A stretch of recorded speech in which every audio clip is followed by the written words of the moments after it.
Market ರಸ್ತೆಯಲ್ಲಿ ವ್ಯಾಪಾರ ಮಾಡುವಂತಿಲ್ಲ. 8 ಗಂಟೆ ನಂತರ ಬೀದಿಗಳಲ್ಲಿ ವ್ಯಾಪಾರ ಮಾಡುವಂತಿಲ್ಲ. ಸಂಪೂರ್ಣವಾಗಿ ಟ್ರಾಫಿಕ್ ಕ್ಲಿಯರ್ಗೆ ಪೊಲೀಸರು ಮುಂದಾಗಿದ್ದಾರೆ. ಕಟ್ಟುನಿಟ್ಟಿನ ಕ್ರಮವನ್ನು ಕೈಗೊಳ್ಳಲಾಗ್ತಾ ಇದೆ. 8 ಗಂಟೆ ನಂತರ ಕೆಆರ್ ಮಾರ್ಕೆಟ್ನ ಬೀದಿಗಳಲ್ಲಿ ವ್ಯಾಪಾರ ಮಾಡುವಂಗಿಲ್ಲ. ಸಂಪೂರ್ಣವಾಗಿ ಟ್ರಾಫಿಕ್ ಕ್ಲಿಯರ್ಗೆ ಪೊಲೀಸರು ಮುಂದಾಗಿರೋದು. ಹಾಗೆಯೇ ಕೆಆರ್ ಮಾರ್ಕೆಟ್ನಲ್ಲಿ ವಾಹನಗಳ ಸುಗಮ ಸಂಚಾರಕ್ಕೆ ಅವಕಾಶವನ್ನು ಮಾಡಿಕೊಡಲಾಗುತ್ತೆ. ಸಂಚಾರಿ ಪೊಲೀಸರು, ಹೋಮ್ ಗಾರ್ಡ್ಸ್ಗಳಿಂದ ಟ್ರಾಫಿಕ್ ಕ್ಲಿಯರ್ ಮಾಡಲಾಗಿದೆ. ಸದ್ಯ ಆ ಭಾಗದಲ್ಲಿ ಸಿಕ್ಕಾಪಟ್ಟೆ ಟ್ರಾಫಿಕ್ ಇರ್ತಾ ಇತ್ತು. ಕಾರಣ ಅಂತ ಹೇಳಿದ್ರೆ ರಸ್ತೆಯ ಅಕ್ಕಪಕ್ಕದಲ್ಲಿ ಅಂಗಡಿಗಳೇ ಇರ್ತಾ ಇತ್ತು. ಈ ಕುರಿತು ನಮ್ಮ ಪ್ರತಿನಿಧಿ ಸುಷ್ಮಿತಾ ಪೂಜಾರಿ ಪ್ರತ್ಯಕ್ಷ ವರದಿಯನ್ನು ಕೊಟ್ಟಿದ್ದಾರೆ. ಬನ್ನಿ ನೋಡೋಣ.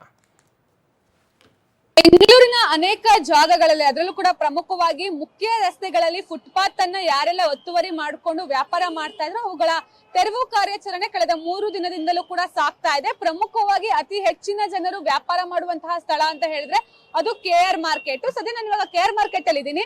ಕೆಆರ್ ಮಾರ್ಕೆಟ್ ನ ಈ ಒಂದು ರಸ್ತೆ ಏನಿದೆ, ಈ ಒಂದು ರಸ್ತೆಯಲ್ಲೂ ಕೂಡ ಈ ಹಿಂದೆ ಅಂದ್ರೆ ಕಳೆದ 3 ದಿನಗಳ ಹಿಂದೆಯೂ ಕೂಡ ಸಾಕಷ್ಟು ಜನ ಬೀದಿ ಬದಿ ವ್ಯಾಪಾರಿಗಳು ಹಾಗೆ ಮಾರ್ಕೆಟ್ ನಲ್ಲಿ ವ್ಯಾಪಾರ ಮಾಡುವಂತವರು ರಸ್ತೆಯಲ್ಲಿ ವ್ಯಾಪಾರವನ್ನ ಮಾಡ್ತಾ ಇದ್ರು. ಇದರಿಂದಾಗಿ ಕೆಆರ್ ಮಾರ್ಕೆಟ್ ಸುತ್ತಮುತ್ತ ಸಿಕ್ಕಾಪಟ್ಟೆ ಟ್ರಾಫಿಕ್ ಜಾಮ್ ಆಗ್ತಾ ಇತ್ತು. ಸಾಕಷ್ಟು ಜನರು ಕೂಡ ಇದ್ರ ಬಗ್ಗೆ ಕಂಪ್ಲೇಂಟ್ ಅನ್ನ ಮಾಡ್ತಾ ಇದ್ರು.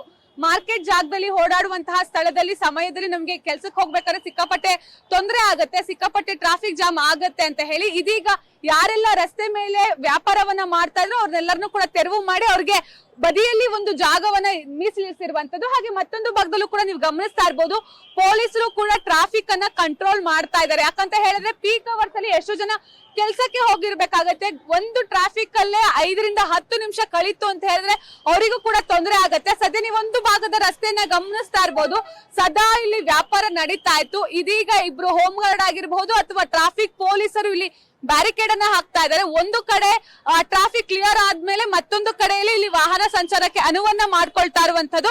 ಒಟ್ನಲ್ಲಿ ಕಳೆದ 3 ದಿನದಿಂದಲೂ ಕೂಡ ಬೆಂಗಳೂರಿನ ಬಹುತೇಕ ಕಡೆ ಇದೇ ಪರಿಸ್ಥಿತಿ ಇರುವಂತದ್ದು. ಎಲ್ಲಾ ಭಾಗದಲ್ಲೂ ಕೂಡ, ಅದರಲ್ಲೂ ಕೂಡ ಪ್ರಮುಖವಾಗಿ ಈ ಒಂದು ಫುಟ್ಪಾತ್ ಅಲ್ಲಿ ಓಡಾಡಕ್ಕೆ ಜಾಗ ಇರಲ್ಲ ಅಥವಾ ರಸ್ತೆಯಲ್ಲಿ ಜನರು ಓಡಾಡ್ತಾರೆ. ಇದರಿಂದಾಗಿ ಪ್ರತಿ ವರ್ಷ 300 ರಿಂದ 400 ಆಕ್ಸಿಡೆಂಟ್ಗಳು ಇದರಿಂದನೇ ಆಗ್ತಾ ಇತ್ತು ಅನ್ನುವಂತಹ ಕಾರಣದಿಂದಾಗಿ ಸಚಿವ ಕೃಷ್ಣ ಬೈರೇಗೌಡರು ಈ ಒಂದು ನಿರ್ಧಾರವನ್ನ ತೆಗೆದುಕೊಂಡಿರುವಂತದ್ದು.